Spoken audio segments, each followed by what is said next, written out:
Non-console handheld gaming was pretty much a niche till recently. It was a niche dominated by the likes of One Network, GPD, and more recently Aya. With Valve's announcement of the Steam Deck, this niche has become a lot more mainstream. From the consumer's perspective, there's been a lot of interest with handhelds. From a manufacturer perspective, the Steam Deck, a product that's not even released to the public yet, has suddenly become the de facto gold standard for handhelds. One pretty much anything and everything's pit against, compared against. So, now coming back to us consumers, this has been a good thing for us. Brands have reacted to the Steam Deck by slashing prices or refreshing hardware, offering more powerful internals. One classic case of this was GPD. Before the announcement of the Steam Deck, GPD's new WinMax 2021 lineup was supposed to have two SKUs: 1165 G7 for $999, 1185 G7 for $1,400. After the Steam Deck announcement, that became a single SKU, 1195 G7 for $999.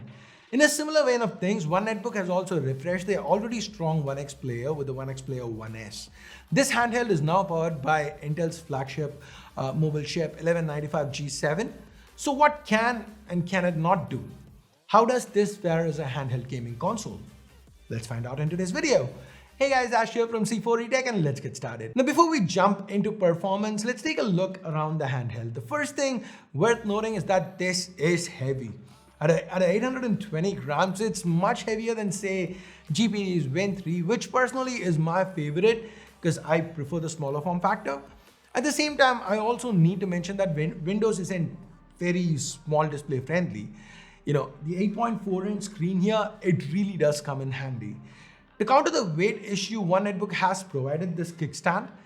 It's very well done, unlike the one we've seen on the Switch, which to be honest is a joke, and even Nintendo seems to agree, given they've redesigned the stand for the OLED refresh.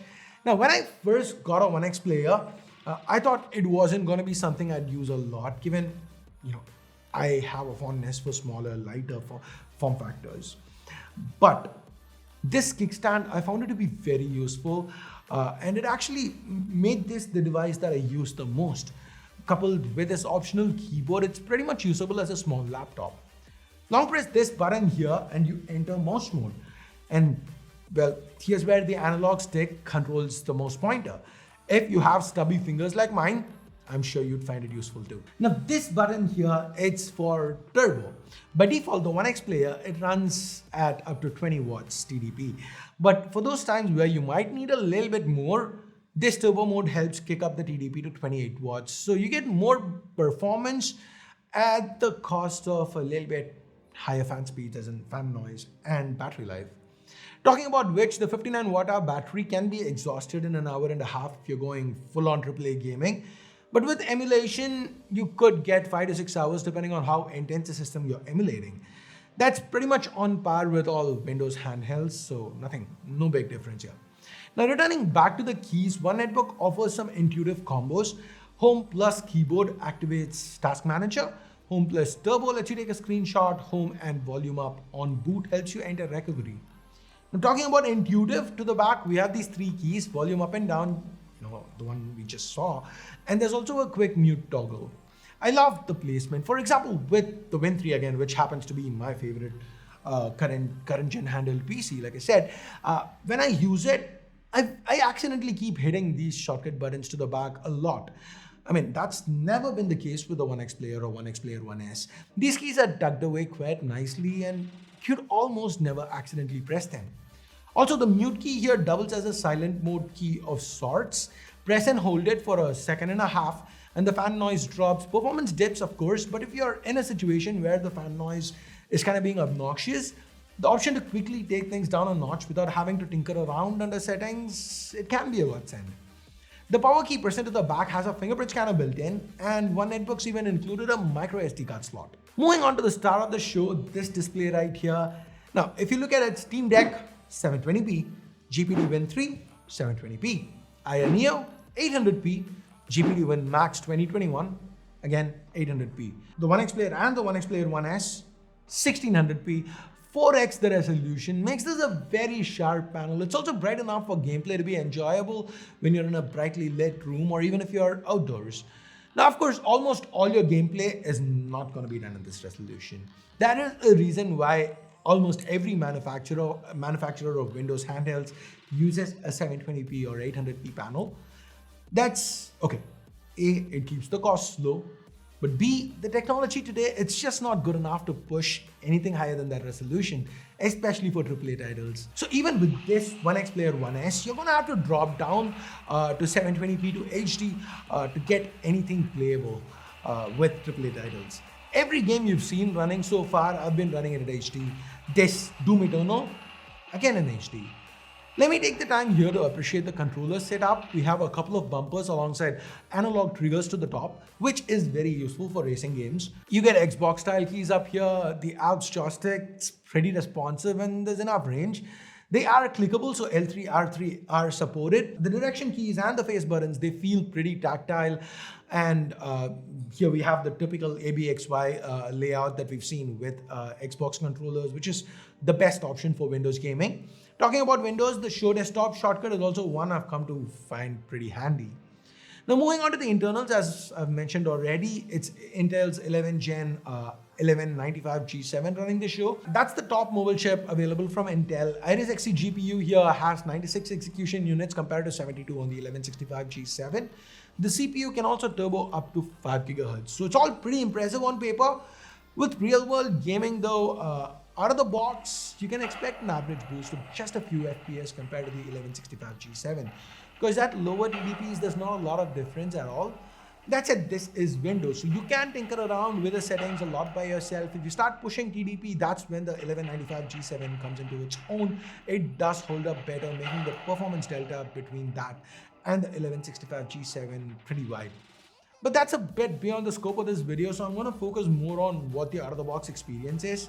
From an emulation perspective, this can run everything up to the PS3. It's limited only by the emulator's limitations. You can't find a better mobile emulation experience than this as of today. Now, here's also where that micro SD card slot comes in very handy, because for emulation, the PCI 3 SSD speeds aren't really going to be utilized, aren't really going to be made use of. So running ROMs off micro SD makes a lot of sense. Now, it is worth noting that one netbook provides two USB Type-C ports up top with Thunderbolt support, so eGPU is a possibility, something you can't do with AMD devices. I mean, eGPU isn't very price efficient and it has its own share of issues, but hey, it is an option if you want. Now, because they have this keyboard add-on to the bottom, there are these pogo pins or proprietary connector to the bottom, so there is no option of docking this. There's no dedicated dock, so that might be a negative for some. Now, anyway, coming back to the positives, the 3.5mm jack here, it's a combo jack for the headphone and mic. The stereo speakers that you see here, they get pretty loud. The output's rich, which is very important when you're looking at a device that's aimed at gaming. Okay, with all that said and done, I guess it's time to talk about price. The first thought for most people looking at this pricing, it's $1,200, right? 3x more expensive than the Steam Deck. Man, that's shit. But here's the deal. The $400 Steam Deck is a little more than a gimmick. I mean, you really can't buy a handheld for AAA gaming and be happy with just having 64 gigs of eMMC on it. You are either going to shell out more for a higher end variant, or you're going to up the storage yourself. Either way, you're going to pay more. So now the top Steam Deck costs $649. That's for the 512 variant. So let's theoretically value a 1 TB variant at $800. 256 to 512 was about a $120 hike. So I'm extrapolating that doubling that storage is going to be around $150. So the valuation that I'm going to give it, a 1 TB hypothetical version, would be $800, like I said. So 1 TB is what you get here with 16 gigs of RAM.